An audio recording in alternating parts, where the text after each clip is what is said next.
નમસ્કાર. આજે આપણે ઉત્તમે આપ્યા ઉત્તર પાઠ અંતર્ગત ભાષા સજ્જતા સંયોજકની સમજૂતી પ્રાપ્ત કરીશું. સંયોજક બે પદો, પદ સમૂહ કે વાક્યને જોડનાર પદને સંયોજક કહે છે. હું આજે શાળાએ ગઈ હતી પણ સાહેબ આવ્યા નહોતા. આ વાક્યમાં પણ શબ્દ એ સંયોજક છે. મેં ખીચડી ખાધી કારણ કે મને બહુ ભૂખ ન હતી. આ વાક્યમાં કારણ કે શબ્દ સંયોજક છે. રવિન્દ્ર ગયો ખરો પરંતુ હજી સુધી પાછો આવ્યો નહીં. આ વાક્યમાં પરંતુ એક સંયોજક શબ્દ છે.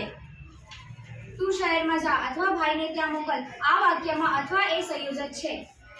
મારી પાસે છત્રી ન હતી તેથી હું પલળી ગયો. આ વાક્યમાં તેથી તે સંયોજક શબ્દ છે. નિધિ અને શીતલ કાલે શાળાએ આવ્યા નહીં. આ વાક્યમાં અને એ સંયોજક શબ્દ છે. તમે સમયસર સૂઈ જાઓ તો વહેલા ઉઠાય. આ વાક્યમાં તો સંયોજક શબ્દ છે.